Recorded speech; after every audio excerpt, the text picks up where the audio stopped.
ঘূর্ণিঝড় আয়লায় খুলনার দাকপ উপজেলার ভিটাভাঙ্গা গ্রামের একমাত্র প্রাথমিক বিদ্যালয়টি ধ্বংস হয়ে যাওয়ায় ব্যাহত হচ্ছে শিক্ষা কার্যক্রম। এনজিওর সহযোগিতায় বিকল্প স্কুল প্রতিষ্ঠিত হলেও দুর্ভোগের শিকার হচ্ছে দুটি গ্রামের শত শত শিক্ষার্থী।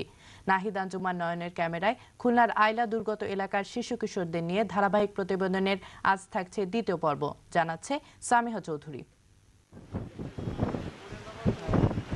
খুলনার প্রত্যন্ত দুটি গ্রাম কামারখোলা ও ভিটাভাঙ্গা। দুর্গম এ অঞ্চলে শিক্ষার নেই কোনো পর্যাপ্ত ব্যবস্থা। তাও আবার 25শে মে 2009 সালে আইলার আঘাতে ধ্বংস হয়ে যায় এই গ্রাম দুটির একমাত্র ভিটাভাঙ্গা হরিচরণ রেজিস্টার প্রাথমিক বিদ্যালয়। বেসরকারি সাহায্য সংস্থা রূপান্তরের সহায়তায় বিকল্প প্রতিষ্ঠান গড়ে তোলা হয়েছে। এই যে বিদ্যালয়গুলো বন্ধ হয়ে গেছে, সেই সমস্ত বিদ্যালয়ের মধ্য থেকে যে সমস্ত বিদ্যালয় একেবারেই নষ্ট হয়ে গেছে, সেই সমস্ত বিদ্যালয়ের শিশুরা যাতে শিক্ষা পেতে পারে সেই জন্যে আমরা টেম্পোরারি কিছু বিদ্যালয় তৈরি করেছি এবং যে সমস্ত বিদ্যালয় আংশিক ক্ষতিগ্রস্ত সেই সমস্ত বিদ্যালয়কে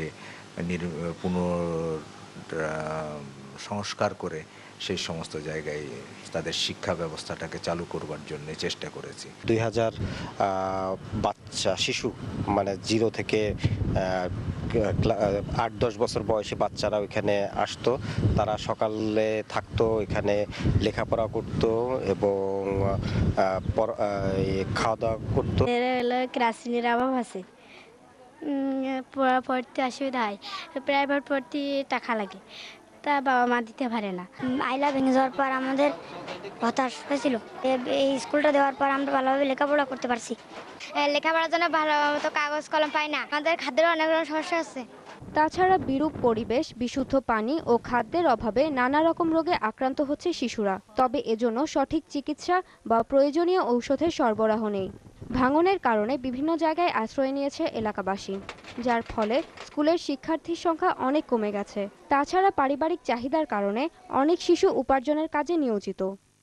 এই স্কুলটা পাওয়ার পর থেকে মানে এলাকার অভিভাবকদের ভিতরে, তারপরে আমাদের টিচারদের ভিতরে আর বাচ্চা কাচ্চার ভিতরে অনেকটা মানে আশা আসছে যে না, আমরা লেখাপড়া আবার আগের মতো শিখতে পারবো, আবার আমরা আমাদের ভবিষ্যৎ গড়তে পারবো।